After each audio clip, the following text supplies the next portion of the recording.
Moreira. A gente continua falando de segurança e de que forma essas ameaças nas escolas podem afetar o psicológico de alunos e profissionais da educação. Não é isso, Felipe? Boa tarde novamente. Mais uma vez, seja bem-vindo. Com quem que você está aí? Conta aí para os nossos telespectadores.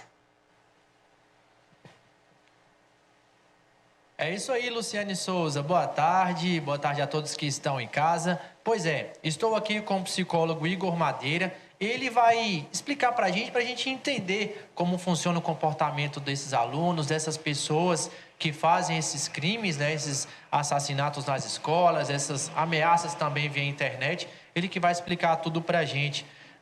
Igor, obrigado pela presença com a gente aqui no programa No Câmara Agora.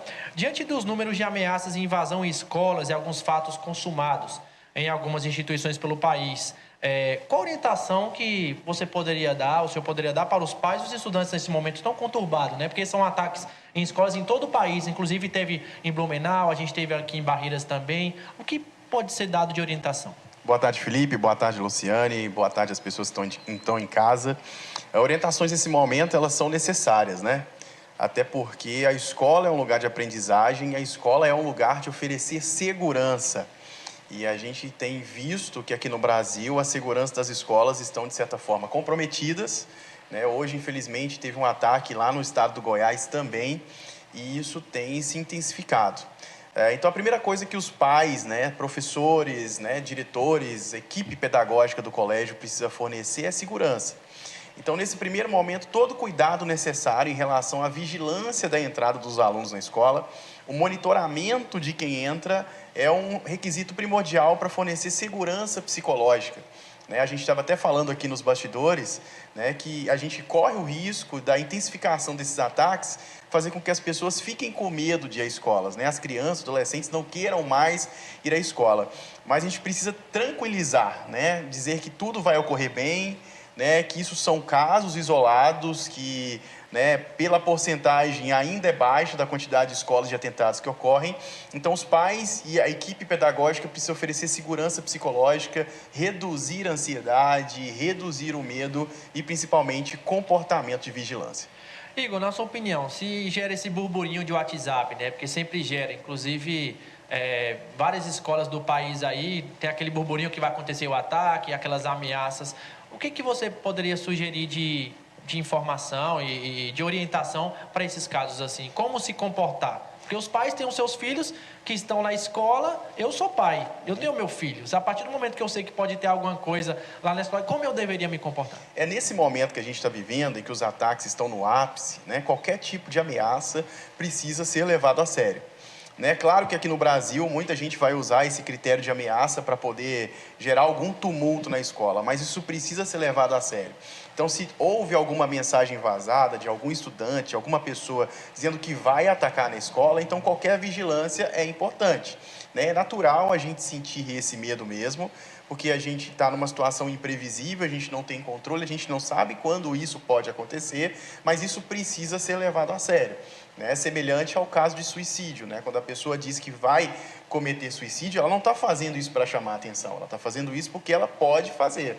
Então, se alguém pronunciou um ataque em alguma escola e ameaçou, olhar para o lado psicológico do agressor é importante. Então, ele pode vir a fazer mesmo. Ele está anunciando porque ele quer uma situação de espetáculo. Ele quer que as pessoas vejam, ele quer que os holofotes, as câmeras estejam focadas nele, porque os estudos, de comportamento dessas pessoas que cometem esses atentados é justamente isso, a espetacularização. Eles querem, de certa forma, chamar a atenção, serem lembrados e serem honrados, pelo grupo, que hoje a gente tem no Brasil, grupos que planejam atentados às escolas. Ô Igor, no caso aqui de Barreiras, o aluno que cometeu o atentado, ele era... As pessoas falavam que ele era na dele, muito quieto, quase não conversava. Falavam também que em casa ele não tinha uma boa relação com os pais.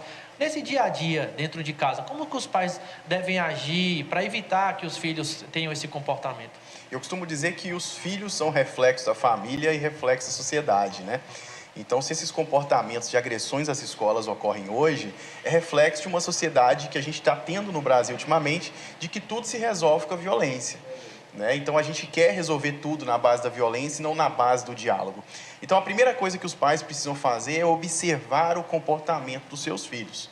Os pais conhecem os filhos, né? Sabem quando os filhos estão estranhos, quando os filhos estão mais calados, mais arredios, ou até mesmo quando o filho está planejando alguma coisa. Então, a supervisão, o monitoramento, porque a gente nunca sabe que talvez os nossos filhos possam ser os agressores.